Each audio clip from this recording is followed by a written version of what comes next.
Sonra Elmar Baxşıyev yenə də bir hakim qərəzindən danışıb, deyib ki, Araz Naxçıvana qarşı ikili standartlar var. Hakimlər əgər bir məşqçiyə qarşı mübarizə aparırlarsa bu ayıbdır. Bax, belə deyək də, ümumən götürsək, həyatın öz quruluşunda ədalətsizlik çoxdur, nəinki ədalət. Hətta rəhmətli Aydın Xırdalanlı deyirdi ki, həyatda ədalət görmədim ki, görmədim. Və bugün gedək Premyer Liqada hansı məşqçini danışdırsaq, mövsüm ərzində öz komandasına qarşı bir 10-15 səhvin olduğu epizodları bizə deyəcək, hakimlikdən narazılıq ifadə eləyəcək. Çünki həqiqətən də bu mövsüm Premyer Liqada hakim səhvləri çoxdur. Amma Elmar Baxşıyevin bugün bu qədər xal itkilərinə rəğmən, bu qədər uğursuz çıxışlara rəğmən, bütün o məsuliyyəti hakimlərinin üzərinə atması ilə də razılaşmıram. Çünki necə ki Araz Naxçıvanın əleyhinə səhvləri olub, bir o qədər də lehinə səhvləri olub. Mən məsələn birin indi vurğuluyum, dəfələrlə demişəm. Araz Naxçıvanın qışdan sonra Səbayılla bir oyunu var idi. Orada maçın sonlarında Slavik Alxasov İlkin Muradovun az qala ayağını qırırdı. Hətta məndə olan informasiyaya görə Debleker öz aralarında da tənbih eləyib hakimləri. Bu Affan əslində günahıdır ki, niyə o məsələni ictimailəşdirmədilər, niyə Debleker çıxıb bu barədə danışmadı. Amma Affan içində hamı deyib ki, qardaş, açıq-aşkar penaltidir. Səbayılın penaltisi açıq-aşkar yeyilib. Mən indi deyirəm ki, Elmar Baxşıyev niyə o epizod barədə danışmırdı? Bugün bəlkə Səbayıl həmin oyunda qələbə qazansaydı, cüzü də olsa şansları qalmışdı. Bəlkə də daha yaxşı vəziyyətdə idilər. Bəlkə o qələbəni qazanıb daha yaxşı yerlərdə ola bilərdilər. Açıq-aşkar Səbayılın haqqı yeyildi. Amma Elmar Baxşıyev bu barədə danışmadı. Zirə ilə ilk kubok maçında çox şübhəli bir penalti verildi. Mənə görə bugün də düşünürəm elə bir penalti yoxdur. Və bu kimi mən bir 10 epizod saya bilərəm ki, Araz Naxçıvanın lehinə hakim səhvləri olub. Bəli, əleyhinə də qərarlar var. Məsələn, Qarabağla bu oyunda Benziyanın epizodu çox müzakirə olundu.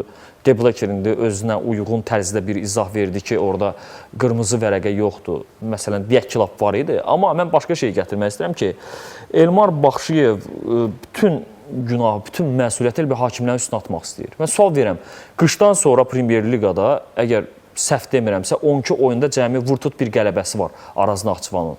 İndi nə oldu? Bu 12 oyunun hamısında hakimlər qabağınıza aldı, imkan vermədi siz qələbə qazanasınız. Yeri gəlmişkən çempionat oyununda da o gün Səbayılına heç elədilər.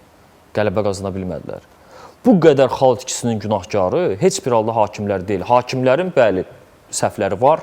Hakimlər demiyorlar, bütün komandalara qarşı səhvlərə yol verilir. Ümumən Azərbaycanda hakimlik səviyyəsi çox aşağıdır. Biz bunu bilirik, hər verilişdə danışırıq, biz də bunu çatdırırıq öz auditoriyamıza. Amma Elmar Baxşıyev, yenə deyim, yaxşı məşqçidir, amma krizis menecer deyil. Yəni, hakimlər məşqçi ilə mübarizə aparır. Çox uğursuz cümlədir, uğursuz açılan. Hakim niyə məşqçi ilə mübarizə aparsın ki? Yəni, hakim məşqçidən nə alıb vermədiyi ola bilər ki? Sən, məsələn, var idi, bir period yadındakı Rəşad Sadıqova qarşı açıq-aşkar mübarizə vardı. Amma indi Elmar bəyin xətrinə dəyməsə, o Rəşad Sadıqovdur. Aydın məsələdir ki, biraz başqa gözlə baxırdılar, həmişə başqa bir qüvvələr vardı ki, onun qarşısını almağa çalışırdılar. O başqa mövzudur.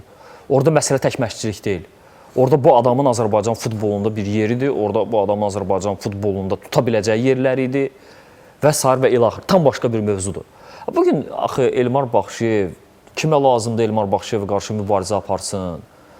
Bu nə cümlədir? Jurnalistlərin üzərinə atır bütün məsuliyyəti, heç kim bundan danışmır, heç kim deməyəcək. Hər dəfə də danışılır, hər dəfə deyilir. Və biz yorulduq deməkdir ki, niyə Elmar Baxşıyev düz əməlli komandanı oynada bilmir? Bütün məsuliyyəti heç kim boynuna atmasını. Əlində yaxşı heyət də var. Araz Naxçıvan rəhbərliyi, orada dəfələrlə danışmışam. Eldəniz bəydə skauting işini görən və digər şəxslər çox yaxşı skauting işi görüblər, yaxşı heyətləri var. Maraqlı futbolçuları var. Bəzən zədə ola bilər, bəzən ola bilər Qarabağ qədər iki heyətləri yoxdur. Amma bugün bütün komandalara baxsaq, əksərində oyunun yükünü daşıyan 13, 14, 15 futbolçudur. Əsas belə deyək də, oyun bunların üzərində qurulur. Bir 3-4 elə futbolçu da var ki, mövqeyə uyğun dəyişirlər, ən azı o ümumi görüntünü pozmurlar. Bu qədər. Bugün ona görə mən Elmar Baxşıyevin fikirlərini qeyri-ciddi qəbul edirəm və əgər hərçənd ki, mən düşünürəm o 3-cü pillədə yerlərini qoruya bilərlər, əgər qoruya bilməsələr, əgər Avrokuboklara düşə bilməsələr, bunun birbaşa məsuliyyətini Elmar Baxşıyev daşıyır. Heç kim üzərində məsuliyyət atmaq lazım deyil.